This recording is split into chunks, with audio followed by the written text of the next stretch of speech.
Hey there everybody, this is Gary from Constricted and Addicted. We've got some snakes that shed and we're gonna check them out. And of course, I've got my girl Cora out with me. She just shed this morning and she's so funny, right? Like she's super active a lot of the times. And when she goes in the shed, she just goes into a hide and she stays there for about a week. As active as she is, when she's like in her hide, I get kind of, worried about her because she's not active. She's just staying there. Usually if I even so much as open her enclosure, she's like darting to the front to, to come out and greet me. It's not a feeding response in any way, shape, or form. But this morning, she got up and full shed. Here she is, this girl. Oh, I can't get enough of her. I really can't. She's just so beautiful, and the platinum and the phantom just really shine right after a shed. So this is Cora. We're going to go through some snakes. Before I go into that, last week I promised that I was going to put a video out once a week, and that's what I want to do. I want to put a video out once a week. Last week I put a video out in support for US SARK. If you guys are watching my channel, I've got a couple of videos out that support US SARK. Now more than ever, even if it wasn't about the Lacey Act amendments, US SARK needs our support. We need to stand together, support US SARK. And, if you can get a $40 membership for a year, that is the greatest thing you could do for US SARK, because our strength is in our numbers. And when we have people that are members and they go to fight for us, the more voices they have behind them, the better off it is for us as the reptile keepers. So if you get the opportunity, please go to US SARK, usark.org, click on the membership page. You get yourself a $40 yearly membership. It gets you a lot of different things like newsletters and information on everything that's happening. Plus it gives you all the latest reptile expos that may be happening in or around your area. It's just a great way to help support our hobby and to stand together. So Cora is just all over the place. She's my super dwarf phantom platinum reticulated python, and I love this girl. She is just so personable. One of the things I really love about the Super Dwarf Retic, and probably the Retic, I've heard people talk about that the Super Dwarf Retic is basically a mainland Retic in a smaller form. And I've always been fascinated by the reticulated python, but obviously the sheer size is something that has always just, like, I don't want to keep something that large. So when I heard about the Super Dwarf, and then I owned one, oh my gosh. She is just a wonderful, wonderful animal. She's everything a mainland retic is in half the size. Cora's going on 3 years old now. And at 3 years old, she's just about 6 feet long. She's really no bigger than a corn snake, size-wise. What she makes up for in personality is bounds and leaps. This girl is just, you hold her, and at least I hold her, and I can't get enough of her. And I have to say that this is kind of true for all of my Super Dwarf Retics. Not just her, but I really do enjoy every one of them. And they've all got their own little personality, but the really neat thing about them is that they're super inquisitive. I've had a couple of sheds, so I'm going to get them out. I really don't want to put Cora away, but we're going to do that for the time being. Get out a couple more snakes, and maybe even get out some of the BCCs. One of my other Super Dwarf Retics that shed probably about a week and a half ago, and I really don't know if I showed her off. I know that she's been in a couple of my other videos, is Georgia. Georgia is my 50% Calatoa super dwarf reticulated python. And, I actually got asked about that because when we got her, we weren't really sure of her actually being a locality specific reticulated python. And it's actually good that somebody actually asked that question, right? Because the reality is that I'm assuming I have paperwork from the breeder that states she is a 50% Calatoa. The person that I bought her from confirmed that she is a 50% Calatoa, but there's some things they don't look like Calatoa. I even reached out to Reach Out Reptiles, and Garrett said the only way that I'll ever know is to contact the breeder. So I did just that. I contacted the breeder, and the breeder basically straight up told me we don't keep records, and so I'm kind of left with the assumption. And she's almost 4 years old. She's just about 8 feet long. Again, she's not very large in girth. She's about a little bit bigger than a bull snake, in my opinion. And, at 8 feet long, almost 4 years old, I have seen reticulated pythons at 4 years old be way bigger than 8 feet long. So, I'm going to be inclined to believe that she is 50% Calatoa, but the reality is that we don't know. And I don't think we're ever going to know. So, but she's such a sweetheart. She is one of my most beautiful and absolutely easy-tempered, larger snakes that I own. And not so much a bigger snake. She's just longer. She is the longest snake that I own. She's about, like I said, she's about 8 feet long. She's just got a wonderful personality on her. When she's out, she loves to be held. Again, super inquisitive. She's like a big kid. She likes to try to get up on the ceiling fans. And her colors, her temperament, and she just absolutely amazes me with her patterns. And one of the things that I really think that might be that she is if I can get good pictures of her saddling around her neck. She's got a very scattered pattern, which I do see on a lot of Calatoas. But again, I don't know that she's Calatoa. I have a receipt that says she's Calatoa. The breeder, on the other hand, is not one of the most honest breeders. So I'm not certain. But she is just, I'm in love with this girl. She is such a wonderful animal that, I fell in love with her from day one. So I don't care what she is. She's mine. And Georgia is just wonderful. Here's another one of my super dwarf retics that just shed. Clarice. She is my 32% Calatoa, 32% Jampea. And with the 32% Jampea, she is my smallest, by far, reticulated python that I have in my collection. She's 2 years old. I got her from Chris McVicker at New Shed Serpents. And again, Chris is a wonderful guy. He really knows his stuff with the super dwarfs. And I've got another super dwarf retic coming from Chris here in the next few weeks. So be on the lookout for that. But she is absolutely one of my favorites. I think the light is washing her colors out, but I'm just going to leave it. I've always wanted a lavender albino. And when Chris had offered her to me, I had to have her. I really did. And she has just been a joy to handle. She was a little skittish when I got her, but she wasn't flighty. And the more that I handle her, the more comfortable she gets. She's still kind of, when you get her out, she's like, hey, what's going on? Wants to get everywhere. And then she starts to settle down. And then when she starts to settle down, she wraps around me. She starts to stretch out a little bit, see how far she can get. And I just love her little personality. I really do. What's really cool about retics, and it's what I'm learning is that it doesn't matter how big they are. They've got this really neat kind of puff, or people call it a hiss, that comes out of them, and they'll get in my hair and I'll hear them exhale. That's what it is they're exhaling.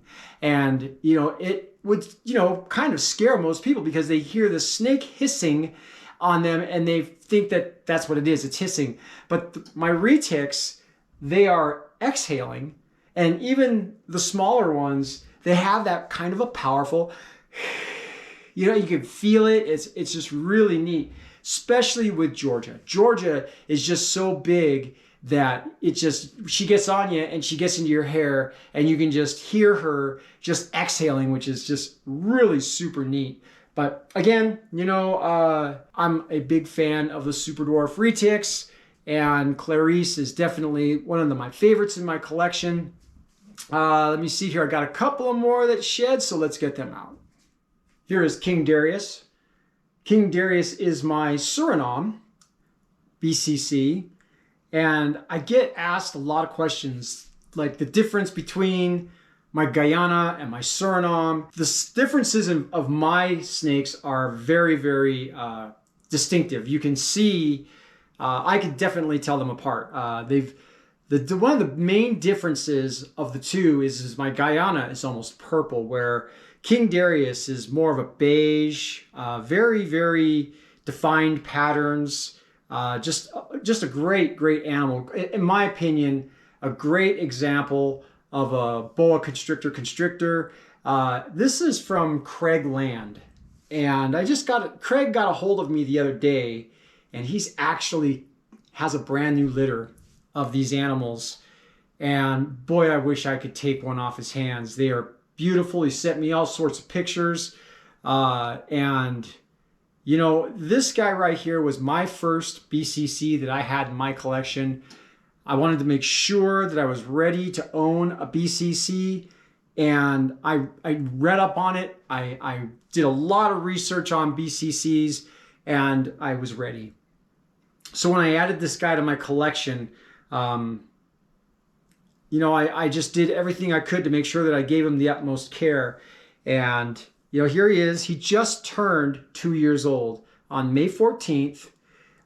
King Darius was one of the only snakes that I've gotten in my collection that I got a complete lineage card on. I got, pictures of his parents, the feeding schedule that they had him on prior to giving him to me. I even had his turd schedule, which was kind of neat. I'd never had that before with an animal.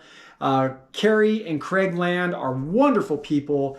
They have some quality animals, and if you happen to get in touch with them and you're able to get one of those BCCs, you will have yourself a quality Suriname. I was looking for specifics in my Suriname when I got King Darius. One of the things I really wanted was the batwing saddles, and everyone that I was looking at, they have block saddles. So I wanted to make sure that the BCC that I got had those batwing saddles. And out of the blue, Craig had messaged me and said, hey man, I've got some BCCs for sale. He sent me the pictures. As soon as I saw the pictures, I was in love. I wanted one. And as you can see, King Darius is an extremely inquisitive animal. This guy is, once he's out, he's very hard to put back in. He loves to be out. He loves to be handled. He is probably my most favorite boa constrictor in my collection. And I'll say that because he's in my possession right at the time being. But he's just very inquisitive and, super gentle at the same time, And how do you say a snake is gentle? Well, all I can tell you is that I really don't worry about him when he's on me, because he's just very explorative. He doesn't threaten me. He doesn't show any sort of ill temperament or anything. So I love this guy. Super glad that I got him and I'm able to raise him up. This is King Darius. He's my 2-year-old BCC Suriname. And the tail. This is one thing that he showed me, that the current BCCs he has for sale, they have this beautiful, beautiful red tail. Here's my Guyana Odin. And Odin is definitely smaller than King Darius. They're about the same age. I believe Odin just turned 2 as well. He's got a beautiful, beautiful red tail. He shed not too long ago, but he's definitely more purple. One of the things that I've heard about the BCC, the Guyana, and the Suriname is the only real way that you would ever be able to tell the difference is if you went to Guyana or Suriname and you got one yourself. Guyana and Suriname sit right next to each other. So here in the States, you could end up with a Guyana that's actually a Suriname or a Suriname that's actually a Guyana. It doesn't really matter to me. The thing that I have heard a lot of, though, is that the Guyanas tend to be more purple.